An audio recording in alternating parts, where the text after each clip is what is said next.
Today, at a U.S.-led summit on democracy, President Biden announced initiatives designed to bolster democracy around the world, from election integrity to independent media to fighting corruption. But the president and democracy advocates admit freedoms are eroding and authoritarianism is rising. Here's Nick Schifrin. This week, President Biden hosted leaders from over 100 countries and territories for a virtual summit for democracy. The president called safeguarding rights and freedoms in the face of authoritarianism the defining challenge of our time. Government of the people, by the people, for the people, can at times be fragile, but it also is inherently resilient. Will we allow the backward slide of rights and democracy to continue unchecked? As the president said, the state of democracy around the world is not good. The nonprofit Freedom House has tracked 15 consecutive years of decline in political rights and civil liberties worldwide. And of 146 countries with more than 2 million residents, only 39 are fully free. To discuss the summit and the decline of democracy worldwide, I'm joined by three experts. Miriam Kornblith is Senior Director for Latin America and the Caribbean at the National Endowment for Democracy, a foundation promoting democratic institutions. Helen Kezia-Woha is an activist in Uganda and Executive Director of the Women's International Peace Center, an organization that promotes women's rights in conflict settings. And Heather Conley is about to become the next president of the German Marshall Fund, which focuses on transatlantic relations and the future of democracy, and was a State Department official on European affairs during the George W. Bush administration. Welcome, all of you, to the NewsHour. Miriam Kornblith, let me start with you. President Biden says there's a global competition between democracy and autocracy. Which side is winning in Latin America? Unfortunately, I have to say that I think autocracy is winning. Unfortunately, this is a region of the world that until recently praised itself of having all the countries in the democratic field except for Cuba, and that has been a 60-year long-lasting dictatorship. However, nowadays we have, in addition to Cuba, we have Nicaragua and Venezuela, and we have a significant slipping into authoritarian trends, both on the right and on the left. And what's really worrisome is that these authoritarian trends are being promoted from within elected officials, players, parties inside democratic systems that are pushing their own countries against the will of the people in many cases towards authoritarian regimes. Helen Kezia-Woha, we have seen coups in Guinea, Mali, Chad, Sudan, the highest number of coups in Africa in 40 years. Each, of course, have their own local causes. But what's behind what Secretary General Antonio Guterres recently called an epidemic of coups? The democratic process in Africa has been marred with a lot of corruption. In electoral processes, you find politicians taking advantage of poverty, a large number of unemployed youths, buying votes during elections, making elections not credible.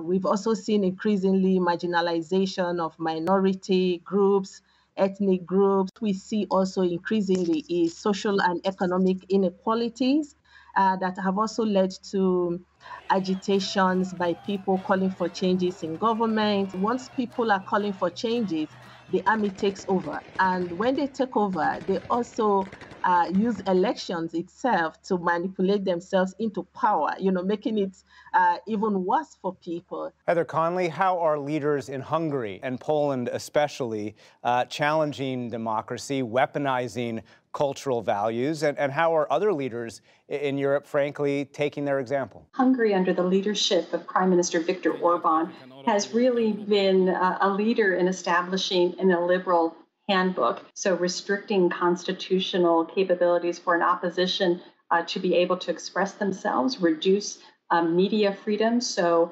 any media voice has to be supportive of the government, is controlling the judicial branch, making sure that there can't be any meaningful investigation into a government. Mr. Orban's handbook has now been adopted in Poland, increasingly in Slovenia. In part, it's to ensure that the current government can maintain its political power and its base, and making sure that the opposition cannot do that. So let's talk a little bit in each region about how some local forces are fighting this. Miriam Kornblith, let's start with you. What do we see in terms of resistance in Latin America to these anti-democratic trends. How are people fighting back? There is a lot of fighting back against authoritarian trends. Even in the case of Cuba, for the first time in 60 years, people took to the streets. There is a very vibrant civil society in Latin America that is fighting back. They're looking for transparency, anti-corruption. They're looking for rule of law, for independent judiciary, for independent legislative branches. There are lots of courageous, innovative, and very committed people fighting back.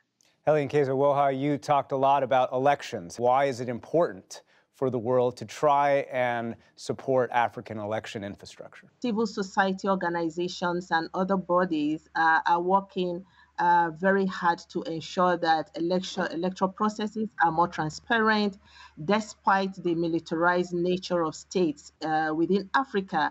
Although there's been a lot of work in terms of sensitizing the citizens on the rule of law, on elections, you find that the environment itself is not conducive, for civil society. Heather Conley, we have seen major protests across Poland.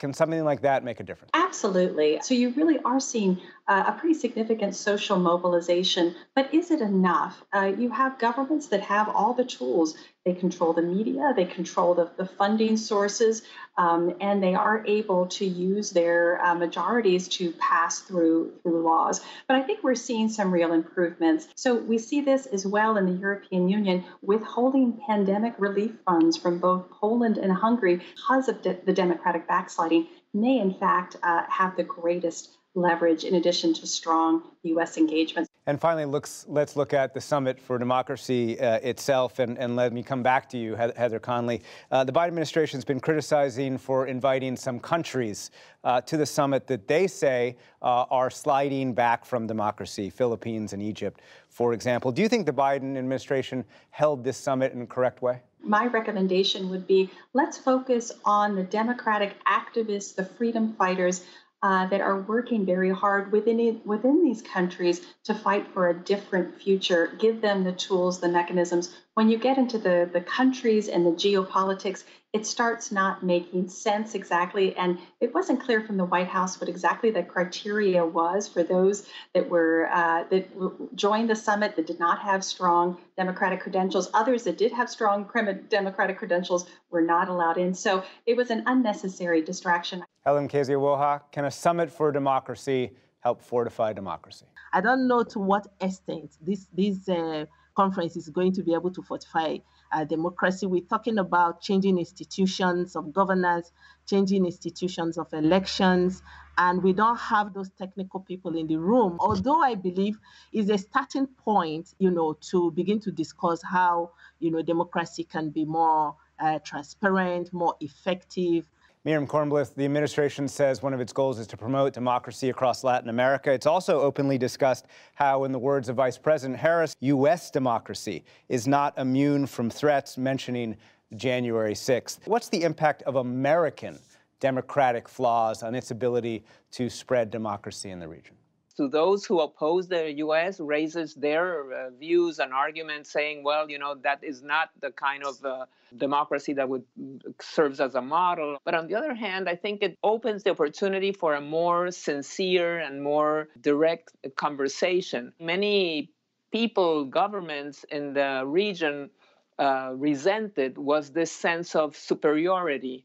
Like the feeling that a model was being imposed because the U.S. model was so perfect. I think recognizing that the U.S. system has difficulties opens this possibility of addressing in a more maybe more sincere fashion.